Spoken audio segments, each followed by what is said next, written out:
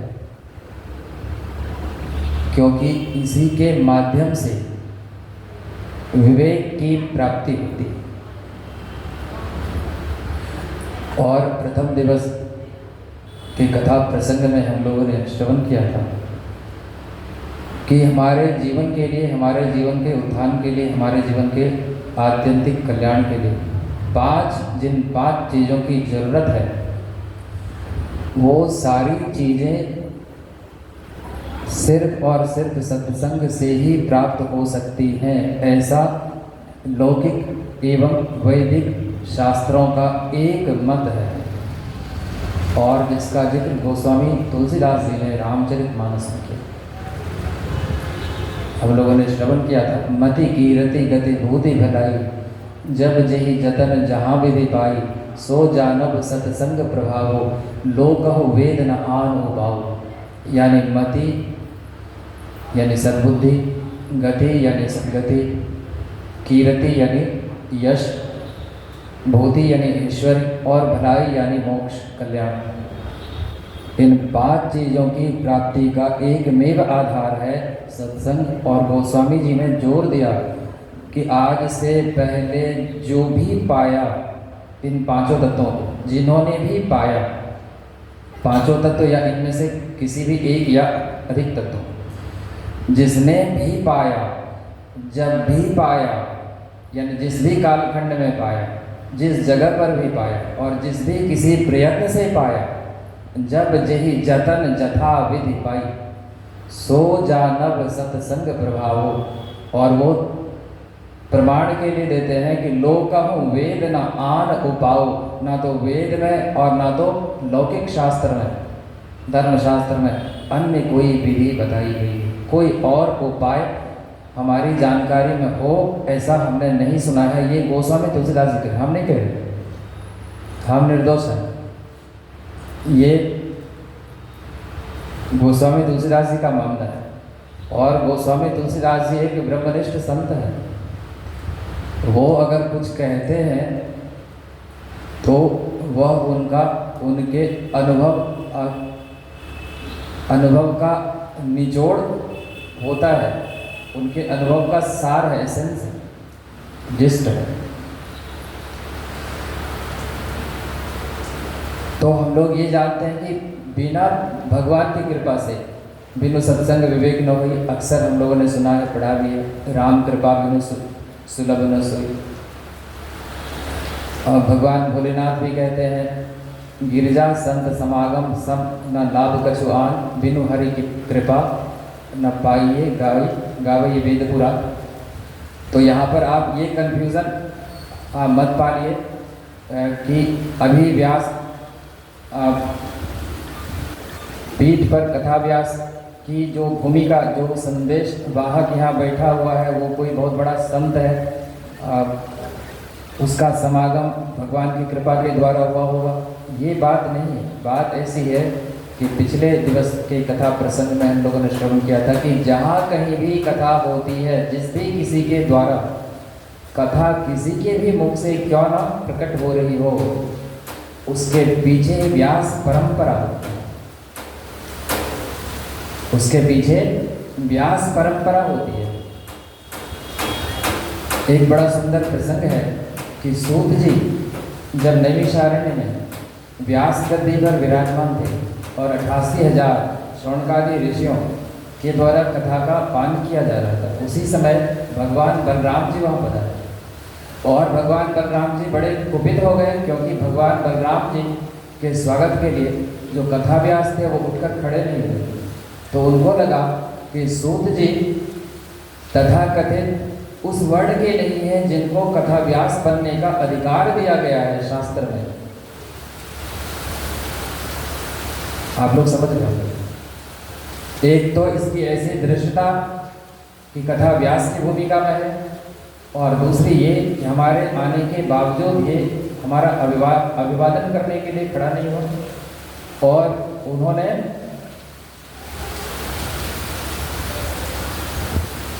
कहने सुनने में भी थोड़ा कष्ट हो रहा है, पीड़ा हो रही है कि उन्होंने उन पर शस्त्र उठा लिया और सूत जी की पार्थिव लीला वही समाप्त हो गई। अब हाहाकार मच गया कि अब कथा परंपरा का निर्वहन कैसे हो। सूत जी एकमात्र थे उस समय के वक्ता जिनके द्वारा कथा होती। तो सूत जी के प्रतिनिधि के स्वरूप उसके पुत्र को व्यास मंच पर बिठाया गया शौनकादिक ऋषियों के द्वारा और ये घोषणा की गई कि आज के बाद से इस परंपरा का अनुमोदन किया जाता है कि कोई भी व्यक्ति अगर श्रद्धा भाव से वास्तविक दीनता से अगर कथा व्यास की भूमिका में अपना योगदान देना चाहे तो उसके प्रति हमारी श्रद्धा, हमारे भीतर की श्रद्धा वही हो जो कभी सूत जी के प्रति, सुखदेव जी के प्रति, पिपलाद जी आदि महान विभूतियों के प्रति होते हैं। तो भगवान की कृपा से सत्संग की प्राप्ति होती है। लेकिन कल हम लोग श्रवण कर रहे थे, भाग्योदयेन बहुजन्म समर्जितेन सत्संगमम च लभते पुरुषो यदा वै अज्ञान हेतु कृत मोह मदांधकार नाशम विहाय ददोदयते विवेकम। श्रीमद्भागवत महापुराण। देवर्षि नारद जी कह रहे संकालिक विशेष कि अनेक जन्मों के पुण्य का उदय होता है, सत्कर्म फलीभूत होता है, भाग्योदय होता है तो सत्संग की प्राप्ति। एक तरफ तो महापुरुष लोग, महाविभूति लोग कहते हैं कि भगवान की कृपा होगी तो सत्संग की प्राप्ति, और एक तरफ है कि हमारे भाग्य का उदय होगा तो सत्संग की प्राप्ति, पुण्य का उदय होगा तो सत्संग की प्राप्ति। दोनों में सही क्या है? दोनों सही है। दोनों कैसे सही है इसकी व्याख्या उपनिषद के ऋषि करते हैं। गुरुदेव ने बड़ी अच्छी व्याख्या की। श्लोक है जन्मांतरेण सत्कर्म परिपाकतो स्विकारम चिकीर्षति। यानी हमारे अनेकानेक जन्मों के सत्कर्मों का उदय होता है तो हमारे भीतर सच्ची दीनता आती है, अपने दोष दुर्गुणों को जानने की जिज्ञासा होती है। जब हमारे भाग्योदय होते हैं, अनेकानेक जन्मों के पुण्यों का उदय होता है तो हम एक बार सोचने के लिए विवश हो जाते हैं, सोचने का भाव आता, सोचने का मन होता है कि आखिर हमने ऐसी क्या गलती की थी, आखिर हमें ऐसी क्या त्रुटि है, कमी है, अपूर्णता है जिसके वजह से, जिसके कारण इस दोषपूर्ण संसार में हमको आना पड़ा। इतनी तो पक्की बात है कि यह संसार दोषपूर्ण है। जड़ चेतन गुण दोषमय विश्व किन्नी करता, गोस्वामी जी ने लिखा। यानी संसार जो बना है जिन दो चीज़ों के ब्लेंड है, मिक्सर है ये संसार। इसमें गुण भी है, दोष भी है। तो दोष तो है, और महापुरुष लोग भी कहते हैं कि जब पुण्य अधिक होता है तो दिव्य लोकों की प्राप्ति होती है, अगर पाप अधिक होते हैं तो तिर्यक योनि की प्राप्ति होती है, वृक्ष वनस्पति कीड़े मकुड़े आदि की योनि प्राप्त होती है, खटपल बिच्छू इत्यादि चूहे की प्राप्ति होती है शरीर की, और जब बैलेंस होता है तो मनुष्य शरीर की प्राप्ति होती है। तो जरूर हमारे भीतर दुर्गुण है, दोष है, और ये दोषयुक्त संसार में हम हैं। इस दोषयुक्त संसार में होना ही इस बात की गारंटी है कि हमारे जीवन में एक नहीं अनेकानेक दोष है, और स्वीकार करने वालों ने स्वीकार भी किया है। मौसम कौन कुटिल खलकामी, जही तन दियो ताही बिसरायो, ऐसो नमक हरामी। मैं अवगुणिया जन्म का नक्सिक भरा विकार, तुम दाता दुख भंजना मेरी करो संहार आदि है। और ये कोई सामान्य जन की बात नहीं है। सामान्य जन तो इस तरह से घोषणा कर ही नहीं सकते, उनको इतनी साहस होगी नहीं। महापुरुष लोग जिनको हम लोग ब्रह्मज्ञानी कहते हैं, उच्च कोटि के संत कहते हैं, समर्थ संत कहते हैं, परम सिद्ध कहते हैं, महामुनि कहते हैं, उन लोगों ने घोषणा की मैं अवगुणिया जन्म का, मैं जन्म जन्म का अवगुणिया हूँ, अवगुण की खान हूँ। ये कबीर दास की वाणी है। कबीर दास जी, आप कल्पना कीजिए, कबीर भगवान कबीर यानी पूज्य गुरुदेव के पूर्व लीला का शरीर, वो कहते हैं मैं अवगुणिया जन्म का नख सिख भरा विकार, यानी नख से लेकर सिख तक। और ये नख किसका है? पैर का। पैर का नख से लेकर शिखा, हम लोग शिखा वंदन की क्रिया अक्सर करते हैं। पैर से लेकर नख सिख भरा विकार, तुम दाता दुख भंजना मेरी करो संहार। आप ही हमको संहारो प्रभु। और यह तन विष की बेलरी गुरु अमृत की खान, शीश दिए जो गुरु मिले तो भी सस्ता जान। वो कहते हैं कि जो तन है ये विष की बेल है। तो जब हमारे अनेकानेक जन्मों के सत्कर्म का उदय होता है, पुण्य फलीभूत होता है, तो ये जिज्ञासा होती है कि आखिर हम इस दोषपूर्ण संसार में आए क्यों। जरूर कहीं न कहीं कोई न कोई गड़बड़ी है, डिमेरिट्स है। और जब ऐसी भावना होती है तब भगवान राम की कृपा होती है और तब हम सत्संग में पहुंचते हैं। ये जो कहा गया बिनु सत्संग विवेक न होई, राम कृपा बिनु सुलभ न सोई, गिरजा संत समागम सब न लाभ कछुआन, बिनु हरि कृपा न पाइएगा। ये जो कहा गया ये कब की बात है, जब हम एक क्षण को ठहर के ये सोचने पर विवश हो जाते हैं कि आखिर कोई ना कोई तो बात है कि हम इस अंधकूप में पड़े हुए। संसार को, भव सागर को तो सागर भी कहा गया, ये तो ठीक है, भवकूप भी कहा गया। ये एक ऐसा कुआं है जिसमें पीड़ा ही पीड़ा है, जिससे निकलना अनिवार्य है जीवन के सौंदर्य के लिए, जीवन की शांति के लिए, जीवन के चरमोत्कर्ष के लिए, जीवन के परमानंद अनिवार्य। और एक महापुरुष तो यहाँ तक कहते हैं कि ये जो सत्संग है ये एक लक्कड़ की तरफ से है।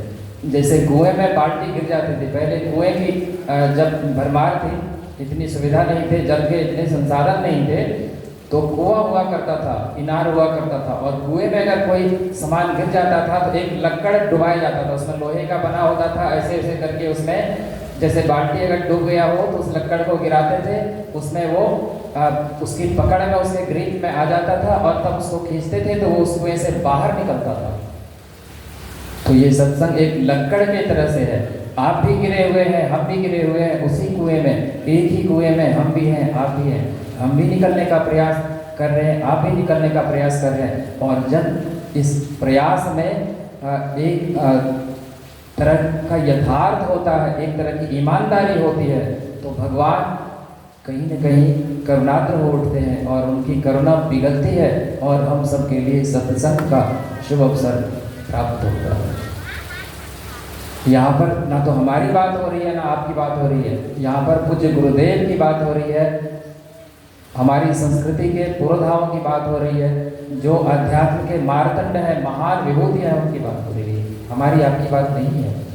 और उन बातों में, उन रसों में, उस अमृत तत्व में गोता लगाना ये वास्तविक सत्संग है, जिसको दुर्लभ कहा गया है, जिसको जीवन के लिए अनिवार्य कहा गया और भगवान की कृपा का प्रसाद। लेकिन उसके लिए कंडीशन है कि अगर हमारे मन में ये भाव हो कि जरूर हमारे में कोई न कोई त्रुटि है जिसके चलते हमको हमारी ये दैनिक दशा है, तब भगवान सत्संग रूपी अभिसिंचन से, शांति अभिसिंचन से हम सबकी आत्मा को तृप्त करने का की कृपा करते हैं। देवर्षि नारद जी की एक बहुत अच्छी पुस्तक है, उसका नाम है नारद भक्ति सूत्र। और नारद भक्ति सूत्र के 3रे अध्याय के 6ठे श्लोक में देवर्षि नारद जी लिखते हैं, महत् संगस्तु दुर्लभो अगम्यो अमोघश्च। नारद भक्ति सूत्र 3रे अध्याय का 6ठा सूत्र। महत् संगस्तु दुर्लभो अगम्यो अमोघश्च, ये 3 शब्द है। बड़ी इसमें रहस्य की बात है, राज की बात। महत् संगस्तु यानी सत्संग, ये दुर्लभ हो, ये दुर्लभ, सुलभ नहीं। अगर हम लोगों के मन में ये प्रश्न उठता होगा, किसी भाई बहन के मन में, हमारे मन में भी उठता होगा कि पिछले 3 दिनों से कथा हो रही है, लेकिन हमारे परम श्रद्धेय चौधरी जी जितना बिछावन बिछाते हैं आगंतुकों के, श्रद्धालुओं के, कथा प्रेमियों के स्वागत के लिए, वो बिछावन इंतजार ही करते रह जाती है कि कोई हमारे ऊपर बैठकर कथा सुने ताकि हमारा जीवन भी धन्य हो जाए। यानी जो दरी है, दरी अगर परमात्मा तत्व सर्वव्याप्त है, चैतन्य तत्व अगर सर्वव्यापक है तो उस दरी में भी है। अगर उस दरी में चेतना का एक भी अंश विद्यमान है तो उसके मन में होता होगा कि काश हमारा भी सदुपयोग होता, कोई आते बैठते और कथा का श्रवण करते। तो ऐसा क्यों नहीं हो पा रहा? क्योंकि नारद भक्ति सूत्र कहती है, नारद भक्ति सूत्र कहती है कि ये दुर्लभ है, और बड़े बड़े ऐसे महापुरुष महानुभूति हुए हैं जो अगर सत्संग के लिए कोई आ जाए तो उनको भगा दिया करते थे। हम सबने सुना है अमरनाथ की गुफा, और भगवान भोलेनाथ जी सत्संग के लिए अमर कथा के लिए पधारे हैं, अमर कथा सुनाने के लिए पधारे हैं। और श्रोता कौन है? जगत जननी माँ पार्वती, और जगदम्बा स्वयं कथा सुनने के लिए पधारी है। और भगवान भोलेनाथ जी पहले अलर्ट मोड में आते हैं कि कहीं कोई भूल से इस कथा को सुन तो नहीं रहा, यानी उनके मन में ये नहीं है कि भीड़ लगे। वो चाहते हैं कि कोई अगर इस कथा में आ जाए डिस्टर्ब करने के लिए तो उसका मैं जीवन अंत कर लूँ, उनका राम नाम सत्य कर लूँ। और सुखदेव जी की कथा है, भूल से वो वहाँ पर संयोग से, सौभाग्य से, दैव योग से वो वहाँ पहुँचते हैं, और उसकी क्या फजीयत होती है ये हम लोग सब जानते हैं। यानी तुमने कथा सुनी क्यों, इसकी फजीयत हुई। आपने कथा आप अनधिकृत थे, you are not entitled, you are not competent. आपकी भूमिका पूरी तरह तैयार नहीं थी कथा के मर्म को समझने के लिए, आत्मसात करने के लिए। आप योग्य नहीं थे, आपने कथा सुन। अब पीछे पीछे त्रिशूल लेकर भगवान भोलेनाथ जी आगे आगे बेचारा वो सुख, वो तोता भाग, वो पीछे मुड़ मुड़ के देखता है कि बूढ़ा आदमी है, कहीं थक के बैठ गया होगा रास्ते में, थोड़ा सुस्ता लो, सांस ले लो, लंबी गहरी सांस, प्राणायाम कर लो, जल का सेवन कर लो, थोड़ा चाय नाश्ता कर लो। भोलेनाथ जी छोड़ने वाले नहीं थे। अब कल्पना कीजिए कि उनको एक माँ के गर्भ का चयन करना पड़ा बचने के लिए, भगवान भोलेनाथ के कोप से बचने के लिए। और भगवान वेदव्यास जी के संतान के, इसीलिए वो जन्म ले, उनको था कि अगर हम जन्म लेंगे, माया तो एक बहाना था कि जैसे ही मैं जन्म लूंगा, वो भगवान वेदव्यास जी जब कह रहे हैं कि बाहर निकलो पुत्र, बहुत समय हो रहा है, तो वो कह रहे हैं कि मैंने 84 लाख योनियों के दुख को झेले हैं, मैंने अनुभव किया है, और मैं इस अनुभव के निचोड़ से इतना ही कह सकता हूँ कि बाहर खतरा है, मैं जाऊँगा नहीं, मैं यहाँ सही सलामत हूँ, मैं ठीक हूँ, it's okay, no problem, I won't come out. Devarshi Narad कहते हैं कि तुम माया से क्यों भयभीत हो रहे हो? अब वो किस मुंह से कहें कि मैं माया से तो भयभीत थोड़ा बहुत हो ही रहा हूँ, असली भय तो हमको उस त्रिशूल से है जो आश्रम के बगल में छिप के बाबा बैठे हुए। तुमने सुना क्यों? अब कल्पना कीजिए, कथा इतना कीमती तत्व है कि आप अगर सुन रहे हैं, अगर हम भी सुन रहे हैं, ऐसा थोड़े केवल आप लोग सुन, हम भी सुन, अगर हम लोग सुन पा रहे हैं भगवान भोलेनाथ पूर्णेश्वर महादेव के सामने, त्रिशूल के सामने, इन फ्रंट ऑफ दैट त्रिशूल ट्राइडेंट, तो ये कितनी बड़ी बात है, बड़ी ऊंची बात। और देवर्षि नारद जी ने ही उसी नारद भक्ति सूत्र के 3 अध्याय के 10वें सूत्र में वो कहते हैं कि दो संग सर्वथैव त्याज्य, यानी जो कुसंग है वो सर्वथा त्याज्य है, कुसंग सर्वथा त्याज्य है। अगर आपको सत्संग प्राप्त नहीं हो पा रहा है तो कोई बात नहीं, कम से कम कुसंग से बचिए, सर्वथैव त्याज्य, दो संग सर्वथैव त्याज्य। अब फिर से छठे सूत्र पे आते हैं, दुर्गमो, ये हम लोग समझ चुके होंगे, दुर्गम है। और अगम्यो, इसका क्या मतलब है? अगम्यों का मतलब आप अगर आ भी गए तो सत्संग के सूत्र आप समझ ही जाएंगे, हम समझ ही जाएंगे, हमारे भीतर उतर ही जाएगा, इसकी कोई गारंटी नहीं है, अगम्य है। ऐसा भी हो सकता है कि हम एक कान से सुने दूसरे कान से निकाल दें। आप कल्पना कीजिए, राजेश जी अगर अन्यथा ना लें तो मान लीजिए सत्संग होती है, सत्संग कथा का आयोजन होता है, तो पांडाल वाले भी रहते हैं। यहाँ तो मान लीजिए अपना निजी मामला है, यहाँ पर अपना शक्तिपीठ है, कोई पांडाल तो है नहीं, पांडाल होता है तो टेंट वाले भैया भी रहते हैं और वो पूरी कथा का श्रवण करते हैं। तो हमको लगता है कि परीक्षित जी से ज़्यादा तो कथा उन्होंने ही सुना होगा। परीक्षित जी को मात्र 7 दिन का सौभाग्य प्राप्त हुआ था, उसके बाद तो उसकी विदाई हो गई।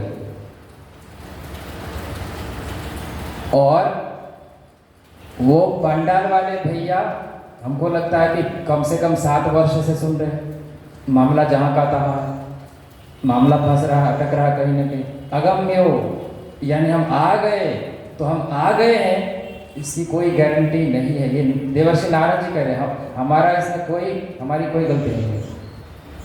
हम क्या करें, हमको तो जो लिखा हुआ पुस्तक है हमको बोलना पड़ेगा। अपनी ओर से हम कोई तिकड़मबाजी नहीं कर सकते हैं, कोई डंडी नहीं मार सकते हैं। देवर्षि नारद जी कह रहे हैं अगम्य, लेकिन अगर वो प्रवेश कर गया अमोघश्च तो उसका असर अवश्यम भावी है। वो ब्रह्मास्त्र है। कथा सत्संग वो ब्रह्मास्त्र है कि एक बार अगर भीतर प्रवेश कर गया तो बिना अपना प्रभाव दिखाए, बिना जीवन का रूपांतरण किए वो रह ही नहीं सकता, असंभव। महत्संगस्तु दुर्लभो अगम्यो अमोघश्च, ये दुर्लभ है। तो ऐसे ही कथा प्रसंग में आज हम सब को विराजमान होने का सौभाग्य प्राप्त हुआ है। अब आइए कथा के विषय वस्तु पर थोड़ा सा हम लोग चिंतन मनन करते हैं। आज मामला क्या है ये आज हम लोग श्रवण करने का प्रयास करेंगे। इससे पूर्व आइए भजन का आनंद लेते हैं।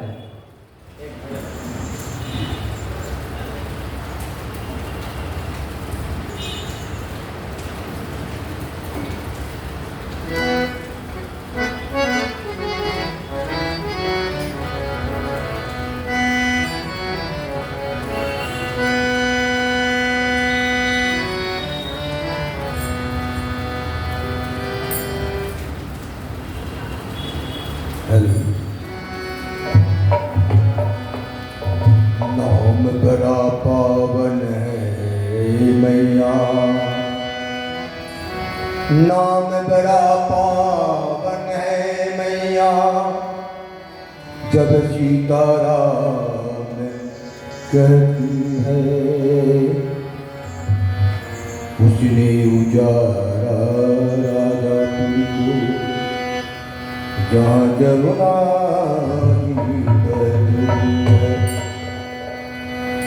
सभी माताओं से मेरा आग्रह है कि हमारे भजन के साथ साथ थोड़ा थोड़ा हल्का हल्का तालियों को सहारा दीजिएगा। सीताराम सीताराम सीताराम सीताराम सीताराम सीताराम सीताराम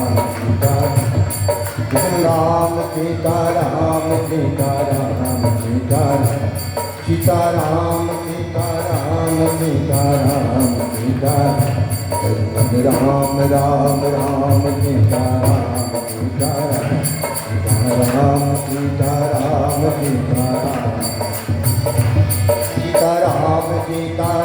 सीताराम सीताराम सीताराम सीताराम सीताराम सीताराम सीताराम सीताराम राम राम राम सीताराम सीताराम।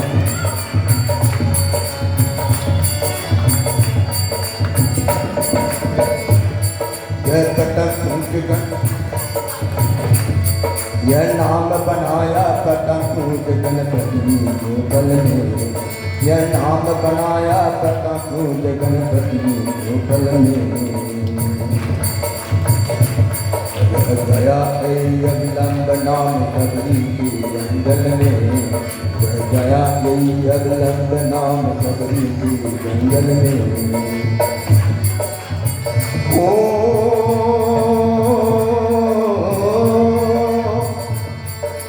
लाखों का फेरा पार किया,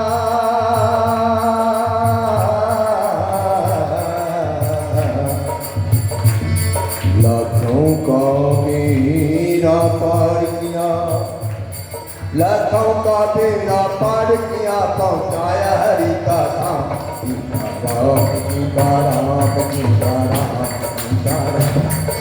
राम सीताराम सीताराम गजमन राम राम राम सीताराम सीताराम सीताराम सीताराम सीताराम सीताराम राम राम राम सीताराम।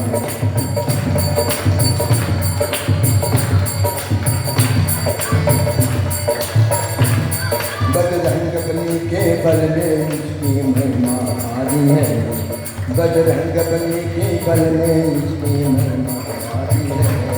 और विभीषण हो या बुद्धिमानी है, और विभीषण हो या बुद्धिमानी है।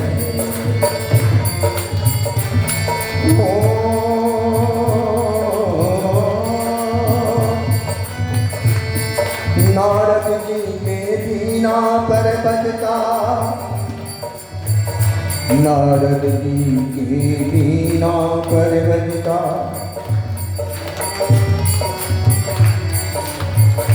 नारद जी के दीना पर्वत का, नारद जी के दीना पर्वत का यही है सुंदर नाम। सीताराम सीताराम सीताराम सीताराम सीताराम सीताराम राम सीताराम सीताराम सीताराम राम राम राम सीताराम सीताराम सीताराम सीताराम।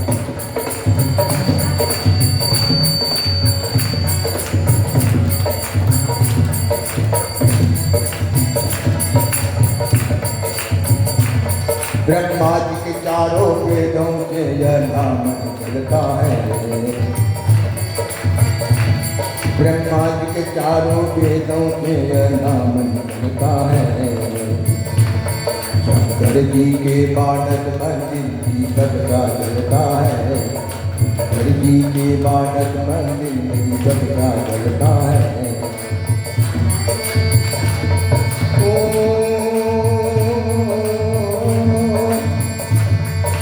कहे अनाड़ी मोदन सा इसमें क्या होना है,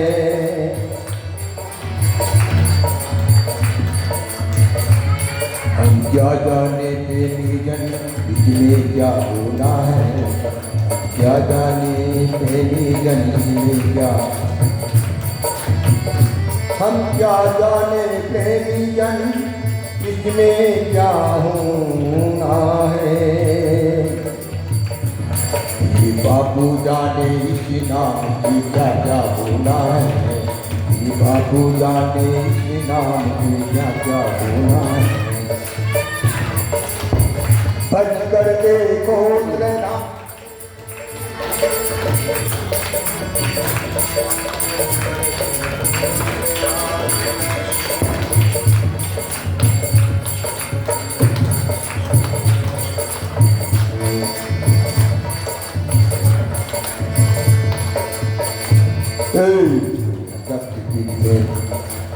अरे मोरे राम आनंद कोई हमके न भूले, सखी मेरे राम आनंद कोई हमके न भूले, आनंद कोई हमके न भूले, आनंद कोई हमके न भूले, आनंद कोई हमके न भूले। मोर राम कोई हमके न भूले, मोर राम कोई हमके न भूले। बोल श्री रामचंद्र की, भक्त भगवान की जय। एकदा, एक मिनट, इससे पहले कि श्रीमद् पावन प्रज्ञा पुराण की कथा गंगा में हम लोग प्रवेश करें, आइए सर्वप्रथम हमारे आराध्य धर्म पूज्य गुरुदेव प्रबंधनी माता जी के वांग्मयी स्मृति को अभिनंदन करते हैं, प्रणाम करते हैं। ओम प्रज्ञा पुराणं परमं पवित्रं व्यासेन मुनिना सहजं विरचितं, ज्ञानस्य वर्धं प्रतिपाद्य दिव्यं प्रज्ञापुराणं सुखदं मनोहरं, प्रज्ञापुराणं सुखदं मनोहरम्। एकदा तु हिमाचन्ये उत्तराखण्डमण्डले अभयारण्यके ताण्ड्य शनिको ताडकस्तथा पिप्पलादं पप्रच्छातो महाप्राज्ञऋषीश्वरम्